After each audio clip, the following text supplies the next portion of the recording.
So what voter ID laws are racist? Apologies, Mr. Cruz, your state of Texas, perhaps? Okay, so you think the entire state of Texas is racist. What about requiring an ID to vote is racist?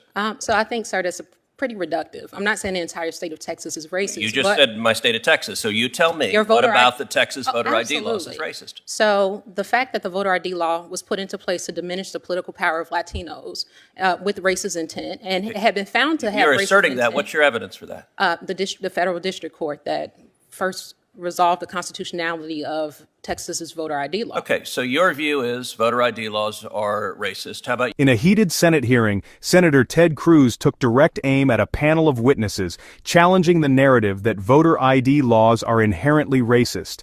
The exchange quickly turned into a fiery clash, exposing deep partisan divides and putting the spotlight on an issue that affects the very foundation of America's elections: how to ensure every vote counts without compromising integrity.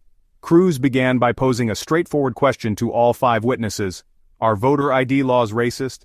Professor Tolson responded with hesitation, saying it depends, and singled out Texas as an example. Cruz pressed her for specifics. What exactly about Texas's voter ID laws was racist? She claimed they were designed to diminish Latino political power and cited a federal district court ruling. Cruz pushed further, demanding concrete evidence beyond court opinions. Let's dive right in. in your judgment, are voter ID laws racist? Professor Tolson. Thank you for that question. So it depends. One thing we have to stop doing is treating all voter ID laws as the same. Okay, so your answer, I want to move quickly, so it depends is your answer? Yes, that's my answer. Okay, so what voter ID laws are racist?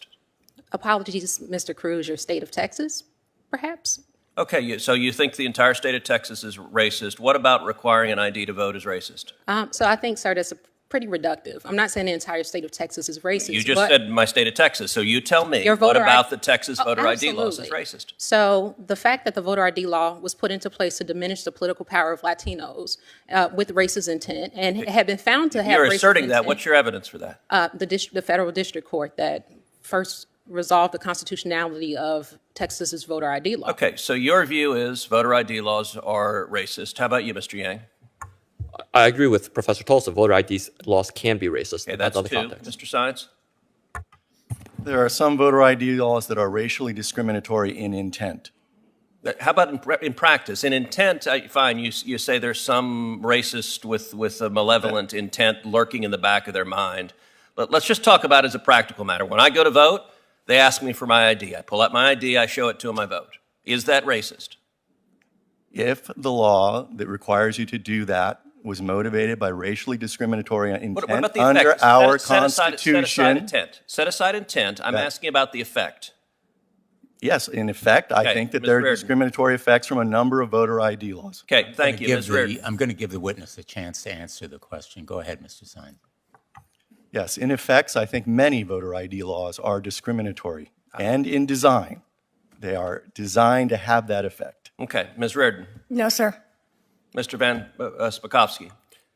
No, particularly because every single state that has passed an ID law has put in a provision to provide a free ID to anyone who doesn't have one. The turnout numbers show it has no effect, and I would remind everyone that the current version of the Texas voter ID law for in-person voting, the Obama administration agreed in court, in a court filing, that they were satisfied with it and that it was not discriminatory. You know, I have to say this range of question actually shows the wildly partisan nature of the Democrats' proposal.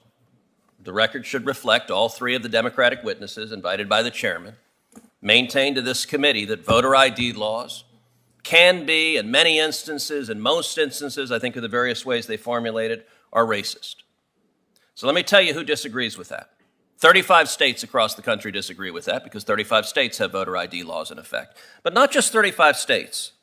81% of voters in America disagree with the radical views proposed by the Democrats and the Democratic witnesses. Not just 81% of Americans. 77% of black voters in America support voter ID laws. Sadly, too many Democrats today don't want to protect the integrity of elections. And I've got to say there is a view, particularly from Northeastern Democrats, that they look down on the rest of the country as a bunch of bigots and overalls, their southern cousins who are too oafish to be as enlightened as they are. And I have to say there's an incredible hypocrisy in that states like Georgia and Mississippi have a higher black voter registration rate than states like Connecticut, the chairman's home state.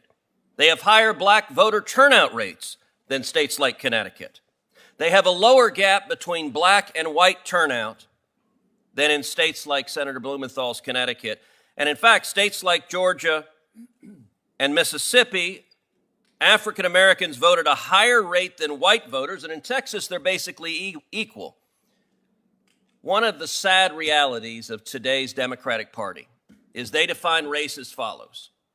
If you're a Democrat, you qualify. So under the Democratic view, I'm not Hispanic.